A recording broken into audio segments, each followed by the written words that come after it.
This is going to be a long episode. Racket number 2.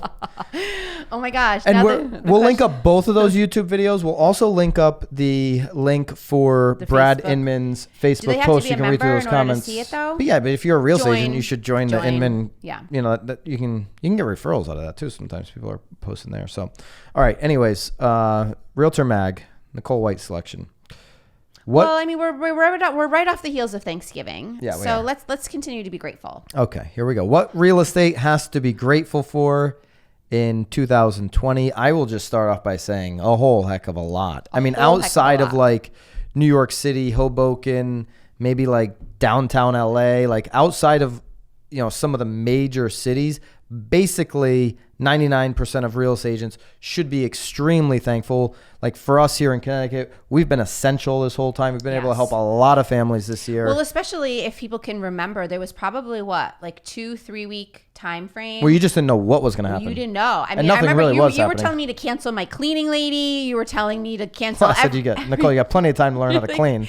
Nicole, start saving your money. I mean, I canceled everything. Yeah. We were canceling internet if we didn't need it. No, we didn't cancel. Well, we canceled a lot of stuff. We did. We slashed budget by 50%. Off, like, yeah. Mm-hmm. All right, so let's just go through the list here. This is Realtor Mag's list. All right. Yep. Number 1, booming home sales, for obviously. sure. Yep. So existing home sales in October were 27% higher than a year ago. New home sales were 32% higher. And pending home sales or contract signings in September jumped 20.5% annually. I am happy to hear that new homes are starting to pick up a little bit. I think the problem though in the Northeast is there just isn't enough land, you know, like that's our biggest problem. But that was from NAR's chief economist, Lauren Yun. And number 2, record low. Oh Lord. Record. Yep. Record and record spelled the same way, by the way. I know, but if you, yeah. Record low mortgage rates. Home buyers are locking in some of the lowest mortgage rates ever in history. Obviously, that's been a huge boost to this market last week. Sure. Everybody, and in all honesty, though, it's been great even just for your homeowners that you've helped purchase. Yeah. I mean, if you're telling them to refinance, it's a great touching point. Absolutely. And like everybody can be saving money right now. So the 13th time this year, the 30-year fixed mortgage rate set a record low, averaging 2.72%. That's according to Freddie Mac. Mm-hmm. Number 3, seller equity. And so here's what's interesting, because I've heard a higher stat coming from KCM, coming from I believe Ivy Zelman, but certainly Keeping Current Matters, KCM.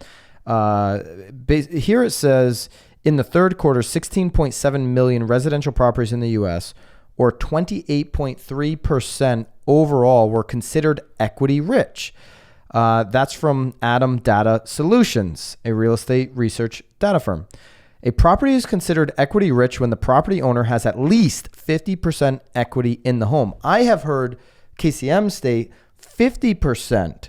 So 30%, 50%, still a huge number of people have either 50% up to 100% equity in their home. That's a great thing for the real estate market because it means, you know, if it's the low number of 28%, those people aren't foreclosing. They got 50% equity. The market's not dropping 50%, guys. I don't care what happens in the next couple of years. The market will not drop a 5-0.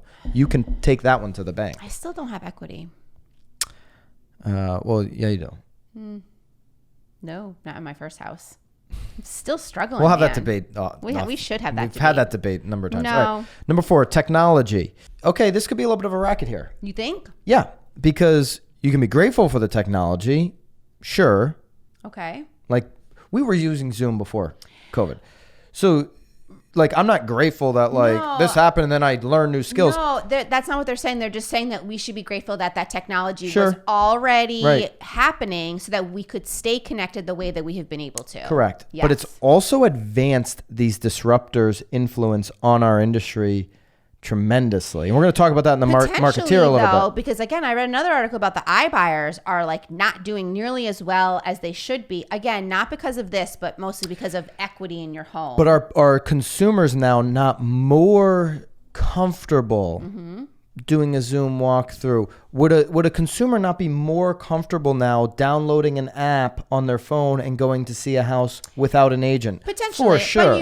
But you still want to see. People are still going to want to see a home. Still going to want to see the house, but could they potentially be more comfortable now going to a lockbox with their phone, logging in, putting their personal information, and seeing it without an agent? Maybe, I think a larger percentage of people since before COVID, BC, AC after COVID are more comfortable with it. But maybe, but I do think what's really important, because again, it does go into this. It does talking about affirmation of your value.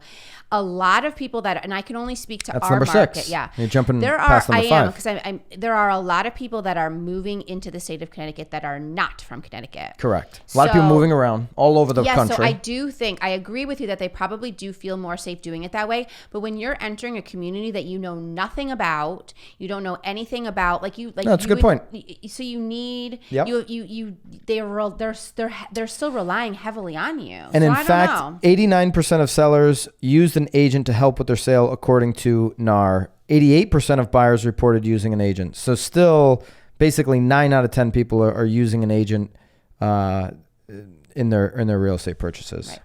So we skipped over to new. It's not over 90% though. I think it used to be over 90% back in the day. If you know that number in the comments, love to hear that number. If you know it was over 90% in the past. I'm curious though what that all means. They didn't use an agent, but did because they went directly to the listing agent. Well, so are they technically still using an agent? No, meaning off-market deal. Oh, okay.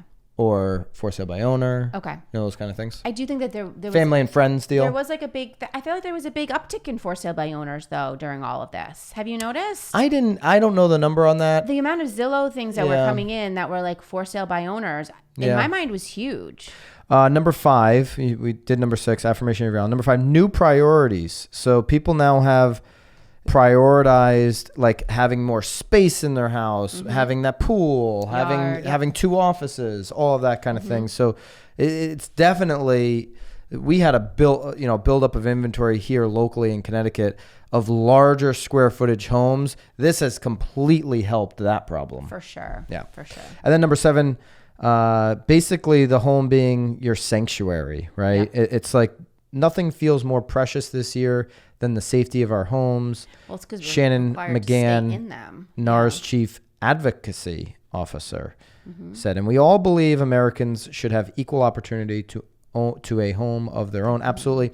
And yeah, I think this whole year, 2020, is going to, for probably the whole next decade, reinforce the belief that people want to be a homeowner, people want to have their own space, and that people want to spend more time at home. I think business travel is going to go down over this next decade in comparison to. And that's not necessarily because people want to stay home. That's just because places are realizing, again, because of Zoom, what you can now accomplish on a Zoom call. I mean, you really don't have to.